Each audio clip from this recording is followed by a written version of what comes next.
Hey! Hi! How you doing? This is the Gamertron and welcome back to the Gamertron Show. So the past few years, gamers have become obsessed with sales numbers of their video games now, looking at the dips, dives, rises, and climbs in the video game industry and market. Now, I'll be upfront and honest, I don't really give a damn. Doesn't affect me whatsoever. But all of you seem pretty darn interested in this, so you know what? I'll throw my hat in, lend my voice to the conversation, and add my opinion to the mix. But before I start spewing my subjective shit, let me mention one objective fact first going in. Something that you all need to know when it comes to the video game industry and the video game community. Popular video games sell well, not good ones. That doesn't mean good video games can't be popular, but video games are not always popular because they're good. I wish we lived in a world where the best of the best games with the best merits, the best qualities, were the top dogs. Obviously, I'm referencing Titanfall 2 here. However, that's not the world we live in. We live in a world where the top dogs are League of Legends, Counter-Strike, Call of Duty, Overwatch, World of Warcraft, Minecraft, Hearthstone, and more. And while none of these games, none of these uber popular, most popular video games that I've just mentioned here are terrible games by any means,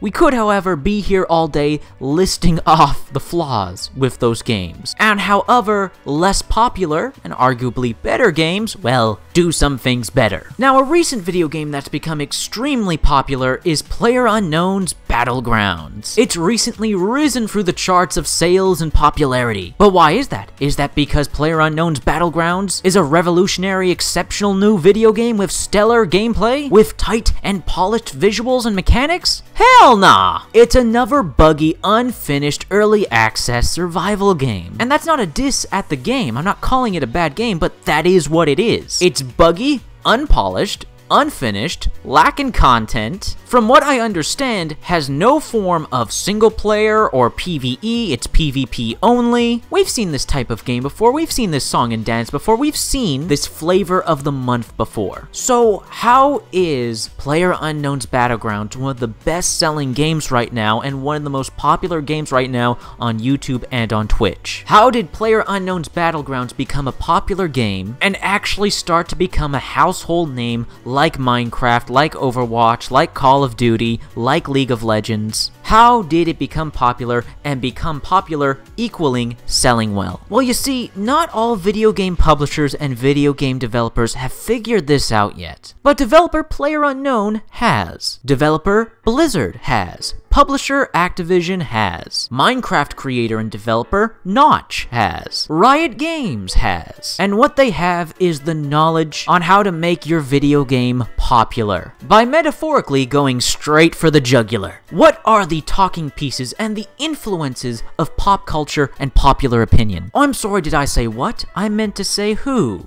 Who are they?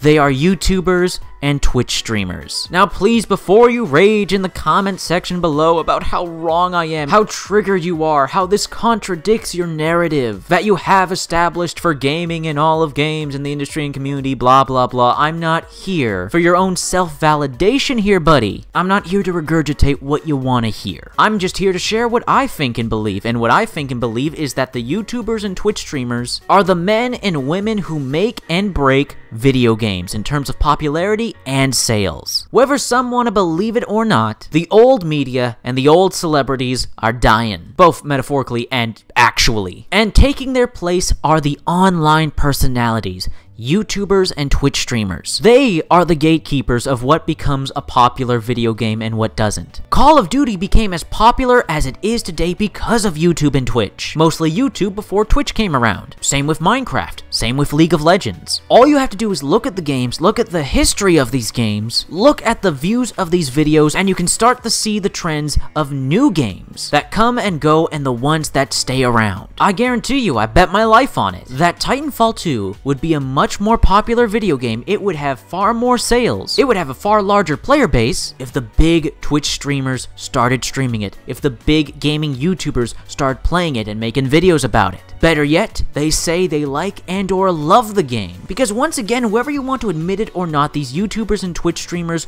are popular. They are the new celebrities. People value their opinions. If someone you think is cool, if someone you admire says that something else is cool and that they admire it, you want to be cool and you want to be admired, so you play Simon Says. Simon Says Call of Duty is the best game ever. You should go out and buy it and play it. Aw, yeah! Gotta do what Simon says. That is the world we live in now. YouTubers and Twitch streamers are valued and looked at for what to play, for what's popular, what's trending, and what's bad, what's shit, what should I stay away, what should I troll and hate even though I've never played it. Honestly, hear me out here. YouTubers and Twitch streamers can also be the deaf of some video games. I would argue that Angry Joe's review of Evolve was one of, if not the biggest reasons for that game's downfall, and how the game moved on going forward. Say you don't believe me that YouTubers and Twitch streamers and what they say and do don't matter. Well, you see,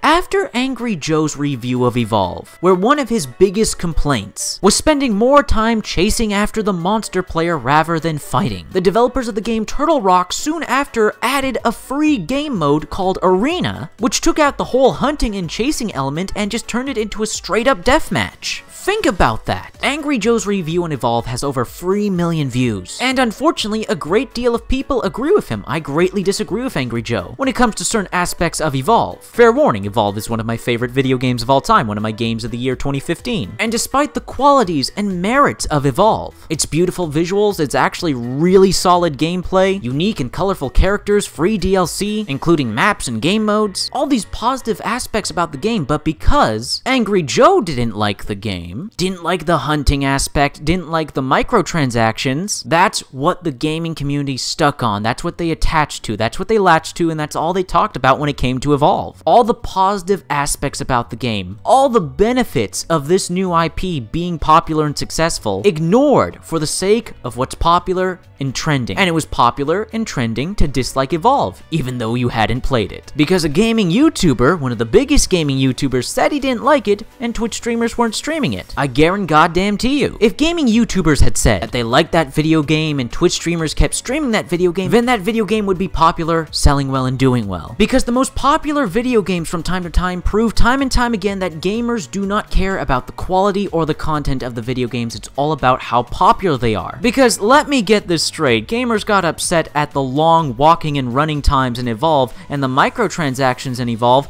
but they'll gladly play PlayerUnknown's Battlegrounds where you can go hours without fighting, just walking and running from place to place, and you'll keep buying and playing Call of Duty despite the far more egregious microtransactions? Gamers, the gaming community doesn't want to admit it, but the vast majority don't buy and play video games based on their quality, based on whether or not they are genuinely good games or not. It's all about what is popular. What are the YouTubers making videos of? What are the Twitch streamers streaming? It's Call of Duty, it's League of Legends, it's Minecraft, it's Hearthstone, and right now it's PlayerUnknown Battlegrounds. You see, Blizzard knew. When it came to Overwatch, Blizzard knew. They knew they already had a good start with Overwatch, with it being a Blizzard game, Blizzard having a popular reputation, and this being their first-person shooter, and Blizzard making a first-person shooter is a big deal. It's a whole new genre they're stepping into. But Overwatch is also a new IP, and new IPs tend to struggle without the support of YouTubers and Twitch streamers. Blizzard knew this and they acted in force. They gave YouTubers and Twitch streamers access to a closed beta of Overwatch and allowed them to make videos and streams of the game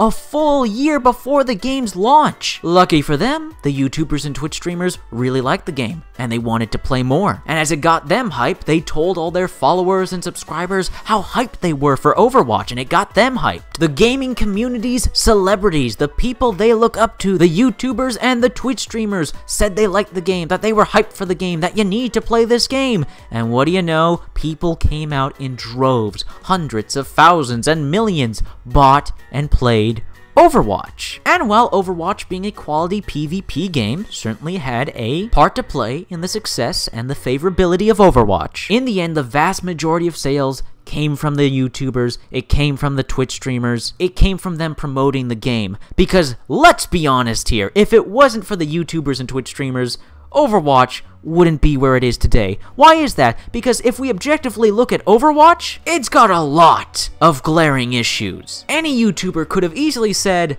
I don't like this game on the same level as Evolve. Overwatch doesn't have a single-player campaign. Overwatch doesn't even have any proper PvE or co-op. And what player versus AI it does have, it doesn't even have all of its playable characters as bots. While free-to-play games with multiple hero characters have all their characters playable as bots. Overwatch at launch, it has gotten better over time, but Overwatch at launch had a substantial lack in game modes. And even to this day, even though there have been improvements over time, admittedly, Overwatch's progression system is solely tied to RNG. It would be so easy for any popular YouTuber or Twitch streamer to turn around and say, you know what, Overwatch sucks, it's got so many problems, it does so much wrong, it's the worst game of the year 2016. They could have easily turned on it and turned Overwatch into an unpopular video game that didn't sell well and has a dead player base. Most video games nowadays for the past few years have been genuinely really good,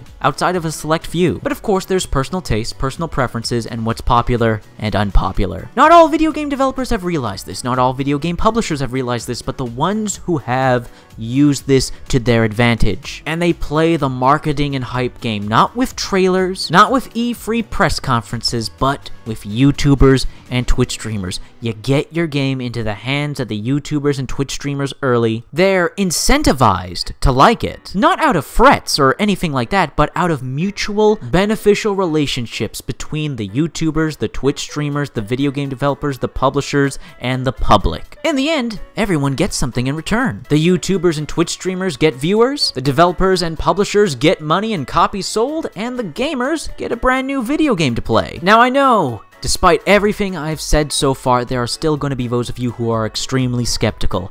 I ask you to look at the following video games. Look at Five Nights at Freddy's and the effect YouTubers and Twitch streamers had on that game. Look at Amnesia: The Dark Descent and the effect YouTubers and Twitch streamers had on that game. Look at Don't Starve. Look at Destiny. Look at Rainbow Six Siege. Look at Telltale's The Walking Dead. For the love of God, look at Dark Souls. In each case you will see it is because of YouTubers and Twitch streamers that those video games became popular and sold well. So, again, to answer the question, to answer the title of this video, how do you successfully sell a video game? You make your game popular. How do you make your game popular? Through YouTubers and Twitch streamers. But hey, these are just my thoughts, feelings, and opinions. What are yours? Let me know your thoughts, feelings, and opinions on the topic of this video in the comment section down below. I love reading comments. I don't get nearly enough comments. Please leave a comment. I'd love to have a discussion here. If you like this video in any way, shape, or form, please be sure to hit the like button. Hitting the like button helps you, helps me, helps everybody involved with the video if you hit the like button. If you want to help out and support this video, then please share it on social media, Twitter and Facebook. And if you want to help out and support me directly, well, there's always Patreon.